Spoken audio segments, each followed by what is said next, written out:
దేవునికి స్తోత్రం. మీ అందరికీ నా హృదయపూర్వక వందనాలు తెలియజేస్తున్నాను. ఈరోజు కొన్ని మాటలు మనము దేవుని వాక్యము నుంచి 2వ రాజుల గ్రంథము 22వ రాజుల గ్రంథము 5వ అధ్యాయము 20 వచనం మనము చదువుకుందాం. 20, 21 చదువుకుందాం. అంతటా దైవజనుడైన ఎలీషాకు సేవకుడగు గెహజీ సిరియనుడైన ఈ నయమాను తీసుకుని వచ్చిన వాటిని అంగీకరించుటకు నా యజమానునికి మనస్సు లేకపోయిన కానీ యెహోవా జీవము తోడు నేను పరిగెత్తుకుని పోయి అతన్ని కలుసుకొని అతని యొద్ద ఏదైనా తీసుకుందని అనుకొని నయమానును కలుసుకున్నట్టుకు పోచుండగా నయమాను తన వెనక నుండి పరుగున వచ్చుచున్న వానిని చూచి తన రథము మీద నుండి దిగి వానిని ఎదుర్కొని క్షేమమా అని అడిగాను. అతడు క్షేమమే అని చెప్పి నా యజమానుడు నా చేత వర్తమానం పంపి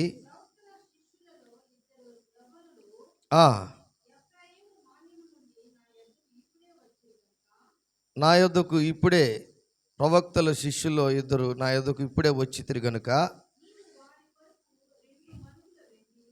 నీవు వారి కొరకు 2 మనువుల వెండియు 2 దుస్తులు బట్టలను దయచేయమని సెలవిచ్చుచున్నాడు. దేవునికి స్తోత్రం. ప్రియమైనటువంటి దేవుని బిడ్డలారా, ఇది చదువుకుంటూ పోతే చాలా ఆయన మనకు గెహజీ ఆయన దగ్గర వెండి, అలాగే ఆయన ఇచ్చినటువంటి వస్త్రాలు అన్నీ కూడా తీసుకొని గెహజీకి ఎంతో చూడండి 26వ వచనం. అంతటా ఎలీషా వానితో, ఆ మనుషుడు తన రథము దిగి నిన్ను ఎదుర్కొనుటకు తిరిగి వచ్చినప్పుడు నా మనస్సు నీతో కూడా రాలేదా? ద్రవ్యమును వస్త్రములను ఒలీవ చెట్లు తోటలను ద్రాక్ష తోటలను గొర్రెలను ఎడ్లను దాసీలను సంపాదించుటకు ఇది సమయమా? కాబట్టి నయమానికి కలిగిన కుష్టు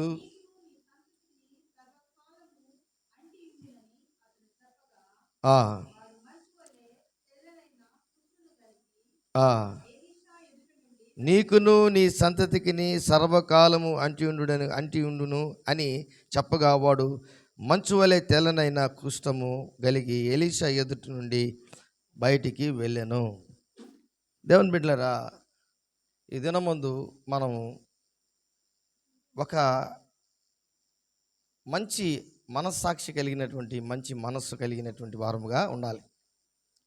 చూడండి, యేసుక్రీస్తు ఉన్నటువంటి కాలంలో కూడా ఆయన ఏం మనసు కలిగాడంటే దీన మనసు. ఎలాంటి మనసు? దీన మనసు. సేవా పరిచర్య 3.5 సంవత్సరం సేవ చేసాడు యేసు ప్రభు. అయితే ఆయన ఒక మాట అంటుంటే, నేను దీన మనస్సు గలవాడను, సాత్వికుడును, దీన మనస్సు గలవాడను, మీరు నా యొద్ద నేర్చుకొనుడి. అక్కడ గెహజీ ఎలీషా దగ్గర ఏం చేయాలా? నేర్చుకోవాలా. ఆ గెహజీకి ఈ లోకంలో ఉన్నటువంటి ఆశలన్నీ ఉన్నాయి, కానీ పేరుకు మాత్రం ఎలాంటి వాడుగా వచ్చాడంటే సేవకుడుగా వచ్చాడు. ఈరోజు నేను కానీ నా సంఘము కానీ క్రీస్తుని అనుసరిస్తుందా? నేను కానీ నా కుటుంబం కానీ క్రీస్తుని మనము క్రీస్తు దగ్గర, అంటే యేసు క్రీస్తు ప్రభుల వారి దగ్గర మనం నేర్చుకుంటున్నామా అనేది, ఆ మనస్సు మనం కలిగి ఉన్నామా అనేదే ముఖ్యం. కాబట్టి ఈరోజు చూడండి, మత్తయి సువార్త 5 ఒక మాట చూడండి. మత్తయి సువార్త 6:24లో ఒక మాట ఉంది. ఆ మాట చాలా విలువైనటువంటి మాట. 6:24, ఎవడును ఇద్దరు యజమానులకు దాసుడుగా నుండనేరడు, అతడు ఒకరిని ద్వేషించి ఒకరిని ప్రేమించును, లేదా ఒకని పక్షముగా నుండి ఒకరిని తృణీకరించును. మీరు దేవునికిని సిరికిని దాసులుగా ఉండనేరరు. కాబట్టి మనము సంపాదించుకునే ఆ సంపాదన, నానాటికి కావలసిన అన్నము ఆహారము మనకు దేవుడు దయచేస్తాడు. నీకు ఏది కావాలో అది దేవుడు ఆ టయానికి సమకూరుస్తాడు. కానీ ఎలీషా ఎలాగ వచ్చాడంటే, ఒక అద్భుతమైనటువంటి ఏలియా దుప్పటి ఎలీషా మీద వేసినప్పుడు తన తల్లిదండ్రుల దగ్గరికి వెళ్ళి, ఆయన అరకలతో దున్నుతున్నటువంటి ఎద్దులు అవన్నీ కూడా విడిచిపెట్టి అక్కడ మాంసమును అన్నీ రెడీ చేసి గొర్తినోగులతో, అనగా ఒక మంచి ఆహారము రెడీ చేసి ఆ తల్లిదండ్రులకు చెప్పి వారికి అందరికీ విందు ఇచ్చి ప్రభు సేవకు వచ్చాడండి. ఎలాగ ఎంత ఎంత ఆశ్చర్యం అది! అంటే ఎవరు పిలిచారు ఆయన్ని? ఎవరు పిలిచారండి? దేవుడు పిలిచాడు. ఎలీషా పిలిచాడు. కానీ ఎలీషా దైవజనుడని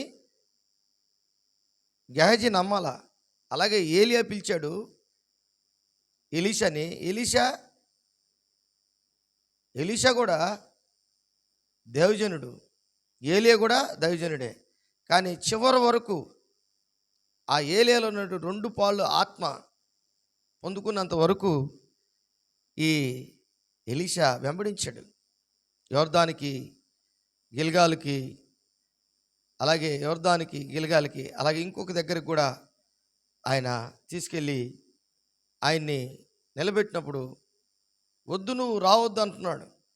అయితే ఆయన అక్కడ ఏం చెప్పాడంటే, యెహోవా జీవంతోడు నేను నిన్ను విడవను, ఆ దుప్పటి పడిందాకా ఆ యోర్దాను నది ఏ విధంగా ఆయన దుప్పటితో కొట్టి యువతలకు వచ్చి అగ్నిరథముల మీద పైకి వెళ్ళిపోయాడో, తిరిగి ఎలీషా ఏడుస్తూ నేనేం చేస్తున్నాడు, ఆ దుప్పటితో కొట్టాడు. కొట్టిన తర్వాత ఏలియా ఏ విధంగా చేశాడో ఎలీషా కూడా అదే విధంగా చేయగలిగాడు.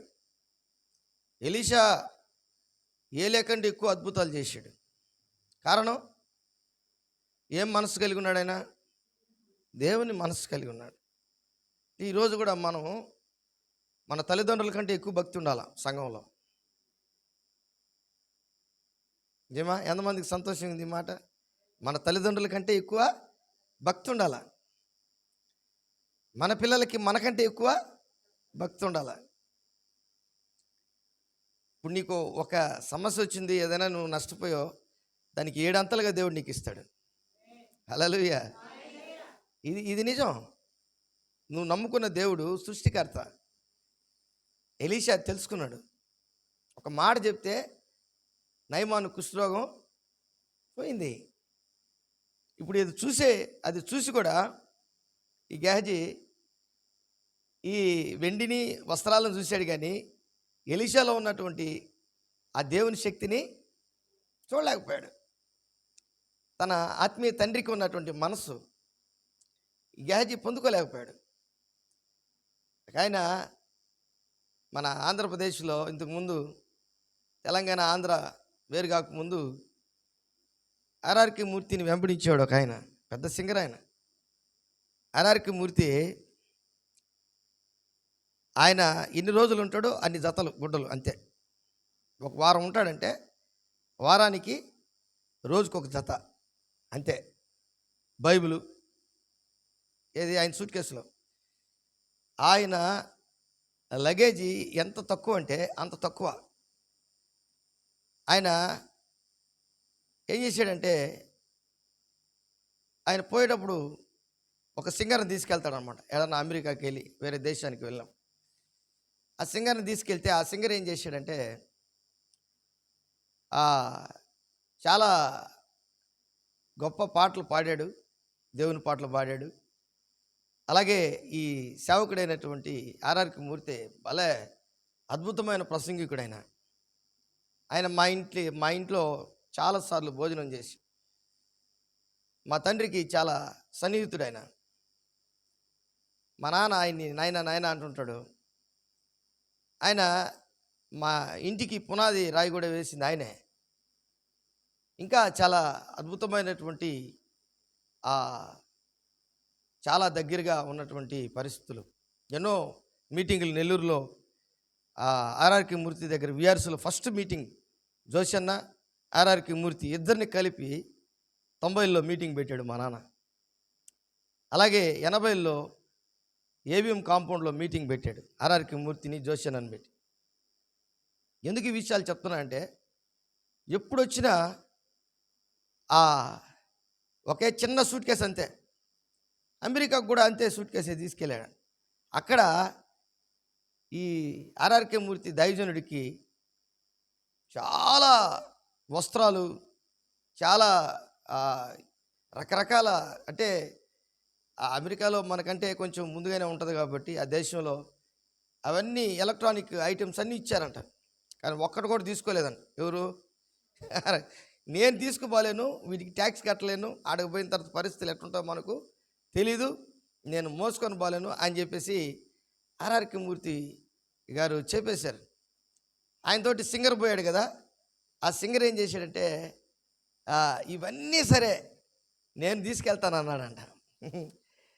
ఆర్ఆర్‌కే మూర్తి నవ్వుకొని ఇండియాకు వచ్చి చెప్తున్నాడు, రే రామారావు, అక్కడ ఒక అద్భుతం జరిగింది, నాకు గెహజీ గుర్తొచ్చాడురా అని. దేవుని బిడ్డలారా, వాళ్ళు ఇచ్చిన వారు, ఆ చర్చిలో ఇచ్చినటువంటి వారు ఒక కంటైనర్ సరుకు ఇచ్చారంట.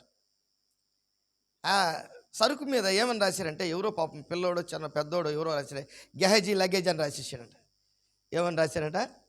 గెహజీ లగేజ్ అని రాశారంట. అప్పుడు ఆయన అది పట్టించుకోలేదు, ఆ సింగర్ పట్టించుకోలే, ఇండియాకి తీసుకొచ్చుకున్నాడు, వాడుకున్నాడు. దేవుని బిడ్డలారా, ఎందుకంటే దైవజనుడు వద్దన్నది నువ్వు కూడా వద్దనాలా. ఈరోజు మన జీవితంలో కూడా ఏదైనా నువ్వు నష్టపోయినా, ఏదైనా నువ్వు దాన్ని వదిలేసినా, విడిచిపెట్టినా, దాన్ని నీకు అవసరమైతే ఖచ్చితంగా ఏదో రూపంలో నీకు దేవుడు ఖచ్చితంగా ఇస్తాడు.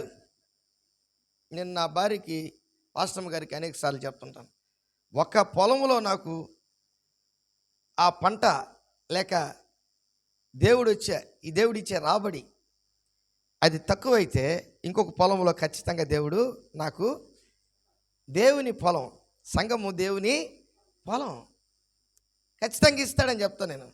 అది నిజం, నేటికి అది జరుగుతుంది. కాబట్టి దేవుని బిడ్డలారా, జీవితంలో ఈ విషయం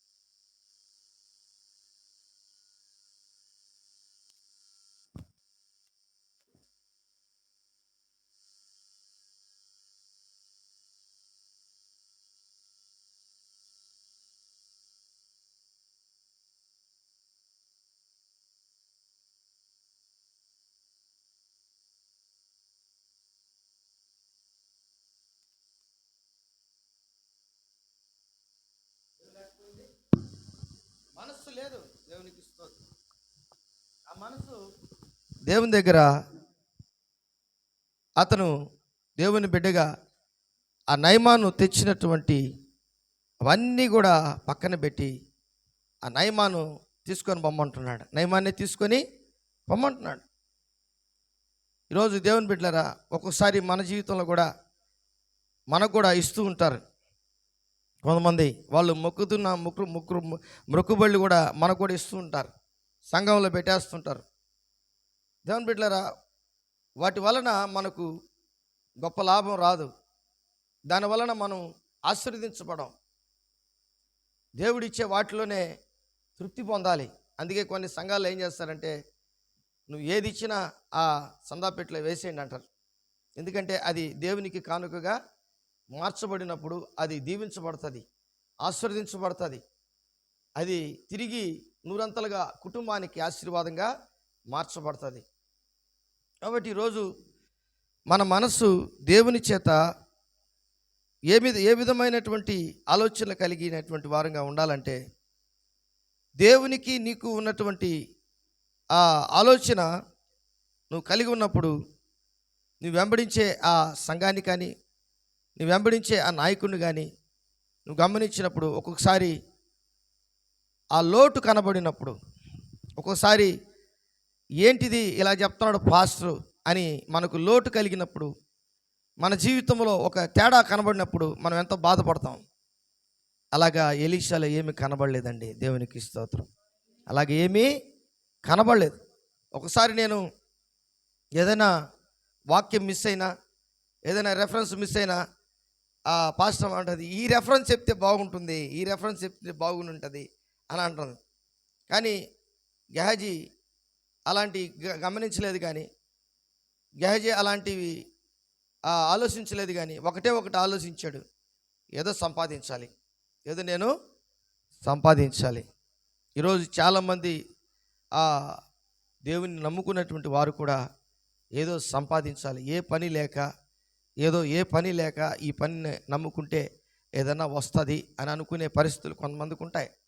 కానీ మనము దేవుడు పిలిచినటువంటి పిలుపు కలిగినటువంటి వారముగా ఎప్పుడైతే ఉంటామో మనకు సమస్తము సమకూడి దేవుడు చేస్తాడు. దేవుని ప్రేమించు వారికి, అనగా ఆయన సంకల్పము చొప్పున పిలువబడిన వారికి మేలు కలుగుటకై సమస్తము సమకూడి జరుగునని ఎరుగుదాం. కాబట్టి నేను ఇంకొక మాట చెప్తాను. దావీదుకి ఒక మనసు వచ్చింది. ఏం మనసు అంటే, దేవుని మందిరం కట్టాలని. దావీదుకి దేవుని మందిరం కట్టాలని వచ్చింది మనస్సు. ఇక్కడ గెహజీకి ఏం మనసు ఉందంటే, దేవుని మనసు ఉంది. ఆయన చేసేది ఉచితంగా చేస్తున్నాడు, ఆయన ఆశించి చేయట్లే. అది కూడా ఆయన 7 సార్లు నువ్వు పోయి యోర్దాను నదిలో మునగమని ఒక్క మాట చెప్పాడు అంతే. పోయేటప్పుడు చాలా సనుక్కున్నాడు, మా దేశంలో నదులు లేవా, మా దేశంలో ఉన్నటువంటి నదుల కంటే ఈ యోర్దాను నది గొప్పదా అని చెప్తూ బాధపడుతూ పోతున్నప్పుడు ఆ రథం తోలే వ్యక్తి ఏమంటున్నాడంటే, ఆ దైవజనుడు చెప్పినటువంటి ఆ ఒక్క మాట, ఏం తప్పు ఉంది నాయన, నువ్వు పోయి మునిగితే అది నీకు లాభకరంగా ఉంటుంది, లాభసాటిగా ఉంటుంది కదా, కాబట్టి నువ్వు మునిగి అక్కడ ఆశీర్వదించబడతావు కదా అని ఆయన 7 సార్లు మునిగినప్పుడు పసిబిడ్డ వంటి దేహంలాగా ఆ యొక్క సిరియనుడైనటువంటి నయమాను యొక్క దేహం మారింది. దానికి పోయి వీడేం చేస్తున్నాడు, పరుగులు తీస్తున్నాడు వెండికి, వస్త్రాలకి. దేవుని బిడ్డలారా, ఈరోజు నీ జీవితంలో, నా జీవితం, మనందరి జీవితంలో కూడా మనం కలిగినటువంటి మనస్సు, క్రీస్తు యేసు కలిగిన మనస్సు మీరును కలిగి ఉండుడి. చదవండి ఆ మాట. ఫిలిప్పీయులకు రాసిన పత్రిక మనము గమనించినట్లయితే అక్కడ ఆ మాటను మనము చూస్తాం. క్రీస్తు యేసుకు కలిగిన ఈ మనస్సు, 5వ వచనం, క్రీస్తు యేసుకు కలిగిన ఈ మనస్సు మీరును కలిగి ఉండుడి. దేవునికి స్తోత్రం, హల్లెలూయా. ఏం మనసు కలిగి ఉండాలి మనం అంటే, క్రీస్తుని వెంబడిస్తున్నాం. ఆ రోజు ఎలీషాని గెహజీ వెంబడించేటప్పుడు ఆయన వెంబడించే విధానము సరైనటువంటి పద్ధతిలో లేదు. ఈరోజు మనము క్రీస్తుని వెంబడిస్తున్నాం. ఆ క్రీస్తు మనసు ఏంటంటే నిన్ను పరలోక రాజ్యానికి తీసుకెళ్ళాలని. ఆయన నీ కొరకు చనిపోయినాడు. ఆయన నీ కొరకు రక్తము దారపోసాడు. ఆయన నీ కొరకు మరణించి భూస్థాపనం చేయబడి తిరిగి పునరుద్ధానుడై లేచాడు. ఆయన చెప్తున్నాడు, నేనుండు స్థలములో మీరును ఉండులాగున ఒక స్థలం మీ కొరకు సిద్ధపరచ వెలుచున్నాను, మరలా వచ్చి నా యొద్ద ఉండుటకు మిమ్మల్ని తీసుకొని వెళ్తాను. ఏం మనసు అది? క్రీస్తు యేసుకు కలిగిన మనస్సు. ఈ ఫిలిప్పీయులకు రాసిన పత్రిక 2వ అధ్యాయంలో అపోస్తలుడైన పౌలు కాసంత లోతుగా మాట్లాడుతున్నాడు. 2వ వచనంలో, 2వ అధ్యాయం 2వ వచనంలో, మీరు ఏక మనస్సుకులై ఉండినట్లు ఏక ప్రేమ కలిగి ఏక భావము గలవారుగా ఉండి ఒకదాని అందే మనస్సు ఉంచుచు నా సంతోషమును సంపూర్ణము చేయుడి. ఎంత గొప్ప విషయం! ఏక మనస్కులంట, ఏక ప్రేమ అంట, ఏక భావము గలవారంట, ఒక్క దాని అందే మనస్సు ఉంచాలంట. ఏంటి అదంటే నా సంతోషము సంపూర్ణము చేయడి. అంటే నీవు దేవుని యందు భయము భక్తి కలిగినటువంటి, ఆత్మతో నింపబడినటువంటి, అభిషేకము కలిగినటువంటి, పరిశుద్ధాత్మ నడిపించే దేవుని యొక్క ఉన్నతమైనటువంటి మనస్సాక్షి కలిగినటువంటి వ్యక్తిగా నీవు ఉండాలి అని అపోస్తలుడైన పౌలు ఫిలిప్పీ సంఘానికి చెప్తున్నాడు. అలాగే 3వ వచనంలో చూడండి, కక్ష చేతనైనను వృధాతిశయము చేతనను ఏమీ చేక వినయ మనస్సుకులు గలవారై. ఏం మనస్సు అంట? వినయ మనస్సు కలిగినటువంటి వారుగా ఉండాలని. తర్వాత ఒకని కొరకు ఒకరినొకడు తనకంటే యోగ్యుడని ఎంచుచు. ఒకని కొరకు ఒకడు తనకంటే యోగ్యుడని, నాకంటే గొప్ప వ్యక్తి ఈ యొక్క బాగా ప్రార్థన చేస్తుంది, ఈ యొక్క వాక్యం బాగా చెప్తుంది, నాకంటే గొప్పది ఈ అన్న నాకంటే గొప్పోడు, ఎందుకంటే నాకంటే బాగా ప్రవర్తిస్తున్నాడు సంఘంలో, నాకంటే ఎక్కువ అన్ని చేస్తున్నాడు సంఘంలో. అలాగా ఫిలిప్పీ సంఘంలో ఉండాలని అపోస్తలుడైన పౌలు కోరుకుంటున్నాడు. ఇవన్నీ కాకుండా దీనికంటే ముఖ్యమైనదంటే క్రీస్తు యేసుకు కలిగిన మనసు మీరును కలిగి ఉండుడి. హల్లెలూయా. క్రీస్తు యేసు కలిగిన మనసు ఏంది? దీన మనస్సు. నేను సాత్వికుడును దీన మనసు గలవాడును, నా యొద్ద మీరు నేర్చుకునండి. ఈరోజు మన సంఘంలో ఎంతమందికి దీన మనసు ఉంది? చేతులు ఎత్తండి. ఎంతమందికి దీన మనసు ఉంది? చేతులు ఎత్తండి. చెప్పండి అమ్మా, ఎవరికి నాకు దీన మనస్సు ఉంది, నాకు నేను దీనురాల్ని, ధన్యురాల్ని, దయాప్రాప్తురాల్ని. దీన మనస్సు. ఏం మనసు అమ్మా? దీన మనస్సు. అప్పుడు దీన మనసు ఉంటే జగడ లేకూడదు కదా, తిట్టుకోకూడదు కదా, కోపించుకోకూడదు కదా, తిరుక్కొని మాట్లాడకూడదు కదా. ఇవన్నీ క్రీస్తులో మనం చూసాం. ఆయన కొడతా ఉంటే గమ్మున ఉన్నాడు, తిడతా ఉంటే గమ్మున ఉన్నాడు, ఉమ్ము ఊస్తే గమ్మున ఉన్నాడు, గడ్డం పెరిగితే సిలువేస్తే గమ్మున ఉన్నాడు. దీన మనసుకు ఉన్నటువంటి గుణ లక్షణాలు చెప్తున్నా. అంటే మనకు